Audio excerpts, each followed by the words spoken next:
From the campus of Yale University, this is Business Talk with Jim Campbell, nationally syndicated across the country on over 300 stations on the Business Talk radio network. All talk and all business, 60 minutes of radio with leading figures from the world of business along with the business of politics and sports. No senior executives on Wall Street have been held accountable for the bad behavior and in some cases even the criminal behavior from the financial crash of 2008.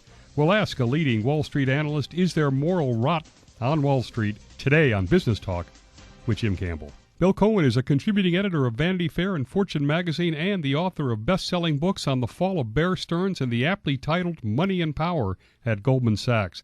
And he was an investment banker himself at J.P. Morgan.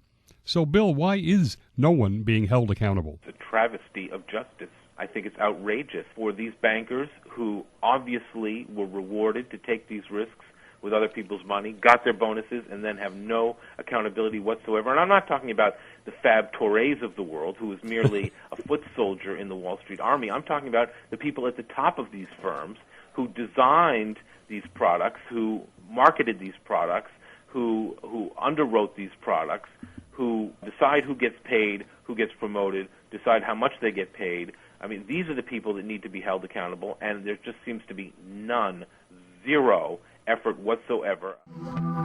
Talking with leading Buffett expert and hedge fund manager Jeff Matthews on Warren Buffett and his partner Charlie Munger's famed Berkshire Hathaway annual meeting and their assessment of the problems of the eurozone and in particular Italy and whether Italy should even be allowed to be a part of the eurozone. And I have to say there's one other thing he said that just had me laughing hysterically when I read it, which is he was talking about Italy and he says, you know, Italy, if the mail backs up, they just throw some of it out.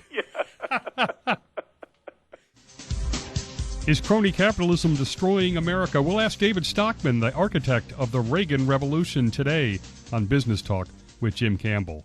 David, has morning in America become sundown in America? Are America's best days behind us? You say in your book the fiscal cliff is permanent and insurmountable. It's not inherently true. The American people are as talented, as energetic, as honest as they ever were, but I believe the natural ability of a free market capital system to grow, to generate productivity, to raise the living standard and real wealth is being dramatically impaired by government agencies that are out of control. The Fed is by far the greatest offender in that regard. But the budget is also, in many ways, a doomsday machine. Our next guest is the former CEO of AT&T, who turned the smallest baby Bell into the largest, who negotiated the exclusive iPhone distribution deal through AT&T, and then was called out of retirement by the government to become the CEO of GM and drive General Motors out of bankruptcy. The man who rescued not one, but two iconic American institutions, Ed Whittaker, today on Business Talk with Jim Campbell. Ed, tell us why you'd risk a great reputation to jump on board what was then the Titanic, GM emerging from bankruptcy. I was called by the Treasury Department and asked to take the job, and I said no. I was recently retired from AT&T. But they were persistent, and I finally said, you know, this is a public service. General Motors is a great American icon. You really should come do this. That got to me. I agreed to do it because I'd been lucky in business, and General Motors has been around a long time. I sort of grew up with it. So I decided that I would give back and go do it.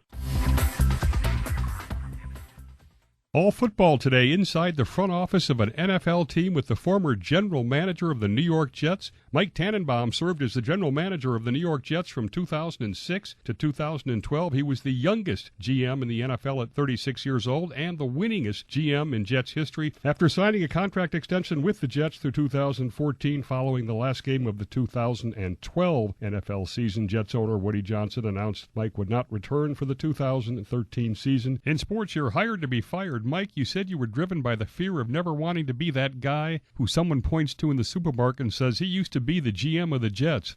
So when it happened, was it not so bad after all? I was fortunate to climb a mountain in my career, fairly early, and a lot of great people gave me an opportunity, and I think there was certainly some anxiety of, hey, what's around the corner next? I've been called the Charlie Rose on radio. Business Talk with Jim Campbell. Hard-hitting, insightful, humorous. A unique blend of business, politics, and sports. Nationally syndicated around the country on the Business Talk Radio Network.